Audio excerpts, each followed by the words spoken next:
आज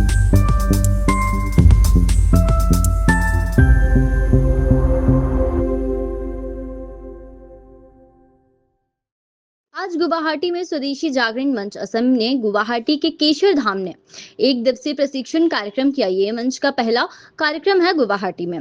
मंच की कमेटी की तरफ से बताया गया कि कार्यक्रम में मंच की विचारधारा व्यक्त किया गया। आने वाले समय में गुवाहाटी के सभी युवा महिला के साथ मिलकर आत्मनिर्भर के ऊपर और भी प्रशिक्षण कार्यक्रम करेंगे। अनुपम दास, ब्यूरो चीफ, गुवाहाटी। স্বদেশী জাগৰণ মঞ্চৰ পৰা মই সকলোকে স্বাগত জনাইছোঁ তথা নৱবৰ্ষৰ শুভেচ্ছা জনালোঁ।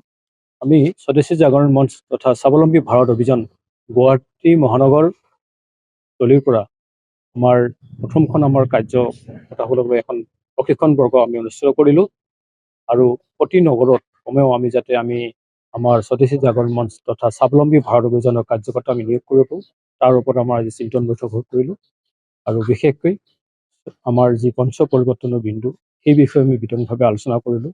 লগতে উঠি অহা যুৱক যুৱতীসকলৰ যিটো আমাৰ স্বাৱলম্বনৰ ওপৰত এটা আমি কৰ্মশালাৰ আয়োজন কৰাৰ কাৰণে প্ৰয়াস আৰম্ভ কৰিছোঁ। আৰু বিশেষ আমি এতিয়া আমাৰ কাৰ্যকৰ্তাসকলক লৈ আমি পৰৱৰ্তী কাৰ্যসূচী আলোচনা কৰাৰ পিছতে জনাব পাৰিম।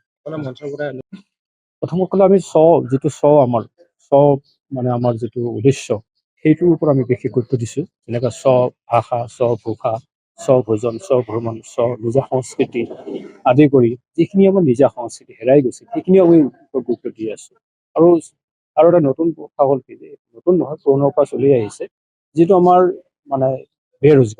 বেৰোজগাৰৰ ওপৰত আমি স্বাৱলম্বনৰ পৰা আমি এক বিশেষ চিন্তা যন্ত্ৰণৰ হাতত লৈছোঁ, যাতে আমাৰ উঠি অহা যুৱক যুৱতীসকলে যাতে তেওঁলোকৰ চাকৰিৰ কাৰণে বহি নাথাকি তেওঁলোকে যদি নিজা কিবা কৰিব পাৰে তাৰ ওপৰত আমি চিন্তন কৰাৰ কাৰণে প্ৰয়াস কৰিছোঁ। আমি মহানগৰত আমাৰ যিখন টলি আছে বৰ্তমান আমি 11জনীয়া কৰিছোঁ। পৰৱৰ্তী আৰু আমাৰ সংখ্যা বাঢ়িব। আমাৰ মাতৃগোট, যুৱা প্ৰমুখ, যুৱতী প্ৰমুখ এনেকৈ আদি কৰি আমি বৰ্তমান আমি মহানগৰত 21জনীয়া কৰিছোঁ।